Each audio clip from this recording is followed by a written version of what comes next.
Tout de suite, je vous propose de faire la connaissance de passeurs du beau et de l'inattendu qui ont l'art de détourner les formes, les courbes et de donner vie à la terre, de faire étinceler des couleurs sur des toiles, de créer des bijoux capteurs de rêves.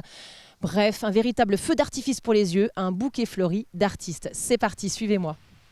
Nous voici donc arrivés à Ardennais. Je suis avec Christian Rouleau. Christian Rouleau, donc, qui est l'organisateur de ce merveilleux salon. Bonjour Christian, ça va bien? Bonjour et merci de venir à nous, dans notre petit village d'Ardennais-sur-Mérise.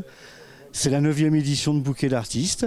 Et comme à chaque fois, on a fait un nouveau bouquet, de nouveaux artistes, jamais les mêmes. Combien y en a-t-il cette année? Alors on a un malade, donc on est à 14. Ah, tout de même. Et alors, ce qui est assez fabuleux dans ce salon, c'est que c'est très, très varié. Toujours. On essaie de faire vraiment un bouquet. Alors, je disais hier en plaisantant, comme c'est la 9e, c'est un bouquet symphonique. Ah, joli, joli, joli, joli. Alors, qu'est-ce qu'on va retrouver? Expliquez-nous un petit peu. Alors, on a mis un accent sur la céramique parce que notre invité d'honneur qu'on va voir tout de suite, c'est Gérard Baudry, un céramiste calaisien. Et puis parce qu'on est sur une terre de céramistes. La Sarthe, il y a beaucoup de céramique. Donc, on en a quelques-uns. J'ai mis l'accent sur quelque chose que je n'avais pas fait depuis de nombreuses années, c'est l'aquarelle, les aquarellistes. Et puis un accent sur la jeunesse aussi, parce qu'il y a de jeunes artistes qui essaient de se lancer, il faut les encourager. Donc on les a invités, il y en a qui viennent de la région, enfin un peu plus loin, là, sur l'Orne, Alençon, etc. Et donc c'est bien parce qu'il faut les aider. C'est pas simple à organiser, mais c'est pas simple pour eux non plus. Bon, c'est très bien, donc on ira voir aussi donc, la relève, la jeunesse tout à l'heure, mais on va d'abord aller voir Gérard, puisque c'est l'invité d'honneur. D'ailleurs, pourquoi c'est l'invité d'honneur, Gérard? Alors, Gérard, c'est parce que c'est une référence. C'est 50 années, plus de 50 années, les mains dans la terre, donc c'est une référence. Et hier, il nous a fait une présentation extraordinaire sur l'histoire de la poterie de la terre. C'est dommage qu'on n'ait pas plus de temps, parce que... oui, non, mais 12 minutes, c'est très très court. Bonjour Gérard, ça va bien? Oui. Alors il paraît non seulement que vous êtes une référence, mais que vous êtes un bavard. Oui, bavard, c'est vrai, un petit peu. Donc il va falloir que je fasse attention. Alors Gérard, est-ce que vous pouvez nous parler de votre... Alors, en pas trop de mots, de votre travail qui a priori est très vaste? Oui, je suis là-dedans depuis 50 ans, facilement. Et des activités de base que sont la terre cuite, par exemple. Est-ce que vous avez quelque chose que vous aimez faire en particulier? J'aime travailler l'argile. Bon, après, le résultat, ça peut être de la terre cuite, ça peut être du raku, comme vous avez ici. Donc ça c'est différentes techniques. Différentes techniques, voilà. Moi, je n'ai pas d'a priori, je ne suis pas un professionnel qui a besoin, j'allais dire, de vendre systématiquement pour vivre, je suis un amateur, j'aime toutes les techniques céramiques. Vous aimez quand même faire plutôt de la vaisselle ou des vases? Je ne suis pas sculpteur. Bon, c'est clair. Je ne suis pas... disons, oui, j'aime bien faire de l'utilitaire. C'est pas péjoratif. La société vit depuis plusieurs millénaires sur des articles de ce type-là. Aujourd'hui... elle est concurrencée, la céramique, par des produits plus contemporains, plus modernes, etc. Mais en même temps... vous êtes dans quelque chose, vous êtes dans la vie en fait, voilà. Dans le quotidien. Moi je suis pour la céramique au service de l'humanité. Et pas simplement pour... faire de la décoration. Faire de la décoration, etc. J'aime bien tout ce qui ça a été accidentel au départ, la céramique. Comment c'est venu à vous alors? Moi, oui. Dans le cadre de ma formation d'enseignant à l'école normale, et puis après j'ai continué dans ma classe avec mes élèves, au sein d'une MJC, j'ai fait mon propre atelier, et puis voilà. C'est devenu une religion en quelque sorte? Non, parce que je ne crois pas aux religions. C'est une expression, mon cher. Oui, je veux bien. Alors c'est devenu quelque chose d'évident pour vous? C'est venu, oui, un travail qui me passionne, que je n'ai pas suffisamment de temps pour le pousser plus loin au niveau expression. Vous avez beaucoup d'humilité tout de même? Ah oui, parce que la céramique, c'est une activité où l'abnégation, la patience sont de mise, Donc c'est ce qui vous a séduit également? Moi, je ne suis pas dans l'immédiateté, ce qui est très à la mode aujourd'hui. Oui, on est dans la consommation aujourd'hui, c'est vrai. Voilà, je suis dans le plaisir de travailler l'argile, de faire des produits qui peuvent plaire.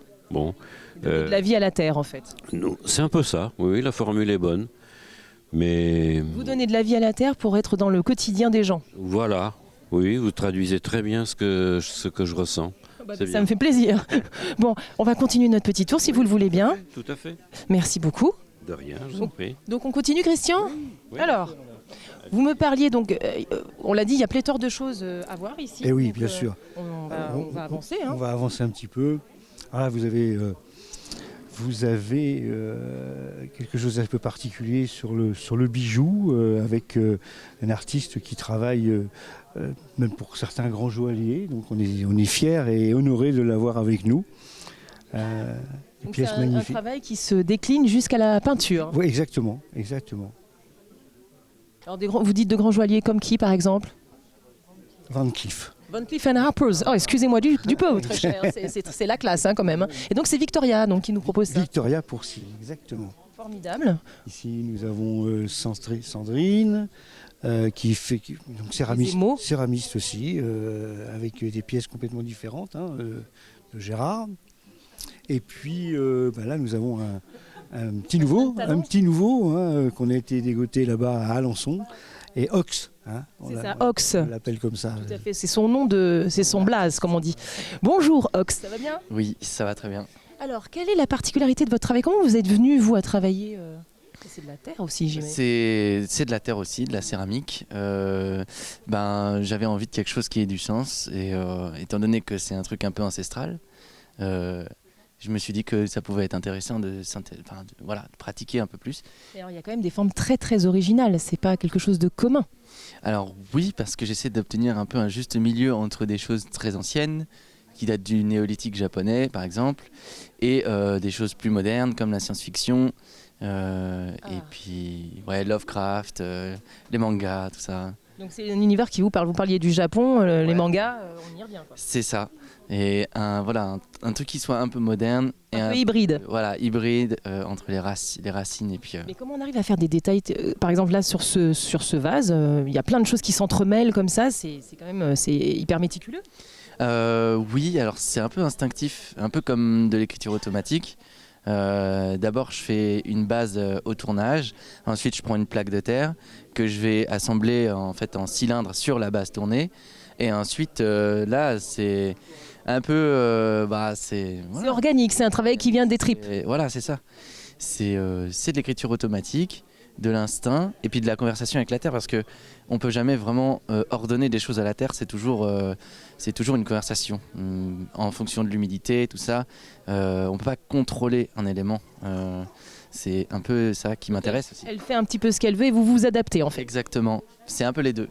Et c'est ce côté conversation qui me plaît aussi dans le fait de pratiquer, quoi. Mais bravo, c'est une jolie philosophie, c'est un très très beau travail surtout, très intéressant, très original. Merci.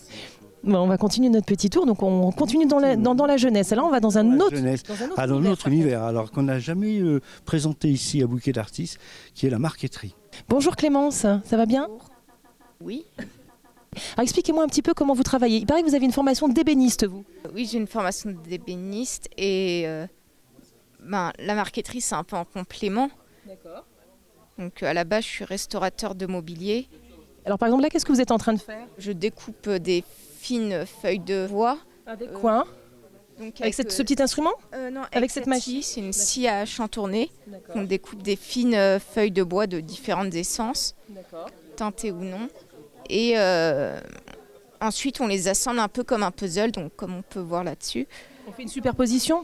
Ou on les imbrique les unes dans les autres? Oui, on les imbrique les unes dans les autres. D'accord. Donc après, ce que vous voyez là, c'est 15 supports intermédiaires. Et après, à partir de là, on va coller sur le vrai support. Du coup, le motif va être retourné, inversé. Donc avec des colles, moi j'utilise que des colles. Après, on peut utiliser des colles modernes, mais pour ma part, j'utilise que des colles utilisées en restauration mobilier, donc des colles animales à base de nerfs, d'os ou de poissons. Ça tient mieux? Pas nécessairement. Ça peut tenir plus longtemps?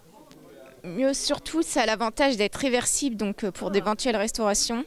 Il suffit de chauffer un peu pour décoller ou recoller en cas de n'importe quel Donc problème. ça se fait assez rapidement donc. Pas Ça ne se fait nécessairement. pas forcément plus rapidement, mais s'il y a besoin d'une restauration plus tard, c'est facile de décoller ou recoller un morceau. Et ça chauffe à une température spécifique? Faut pas dépasser 60 degrés. D'accord. Parce Sinon qu'après, la colle cuit et du coup elle est morte quoi. Et du coup, ça fait combien de temps que vous faites ça? Comment ça vous est venu cette envie de faire de l'ébénisterie? Une visite de portes ouvertes aux compagnons du devoir. Ah oui, donc ça a été une révélation pour vous, quoi. C'est une révélation un peu partie dans le bois. Disons que c'est ce qui m'intéressait le plus comme matériau. Très bien, bon, formidable. En tout cas, bravo, c'est très beau ce que vous faites. Merci. Christian, alors il y a plein d'autres, il y a plein d'autres évidemment. Oui, d'autres plein de talents. choses. Alors, il y a des gens. Alors, cette année aussi, première, on a fait de la maroquinerie Oui. avec quelqu'un qui vient, monsieur et madame Sartre, qui viennent d'à côté, là, de Bélier. Oui, donc c'est tout proche, j'ai des voisins. C'est tout proche. Et puis, notre. Les fameuses aquarelles. Le coin aquarelle avec 3 aquarellistes, enfin, un peintre et 2 aquarellistes, mais il fait de l'aquarelle C'est aussi. une technique assez complexe. Hein. Tout à fait. Tout à fait. Et c'est bien pour ça que j'essaie d'exposer deux techniques différentes après, avec autre chose au niveau de l'acrylique, parce que c'est deux approches, mais alors complètement différentes. Et l'aquarelle, c'est très dur. Ah, c'est très très dur. Alors bon, vous me disiez tout à l'heure qu'au final, normalement vous faisiez ça tous les 2 ans, ce joli bouquet d'artistes. Et là, Alors exceptionnellement, eh bien, ça sera l'année prochaine, au mois de juin, vous avez une date 1er et 2 juin. Voilà. fantastique. Et où ça donc? Alors, au cœur village, avec le jardin du presbytère, avec un concert et une création d'œuvres dans l'église, avec des sculptures, on va dire, grand format. Grandiose quoi. Voilà, exactement. Et puis, tout un tas d'artisans d'art qui sont venus depuis pas mal d'années au cours des... Formidable. Mais il ne faut pas tout déflorer, il faut donner aux gens envie de venir. Voilà. Donc on redit le 1er et le 2 juin, c'est ça? 1er et 2 juin 2024. Au centre, au cœur du Au village. cœur du village, mais on va en entendre parler. Ça va être époustouflant. Bon, allez, nous on les laisse à leur exposition et on file au Mans. Allez, c'est parti.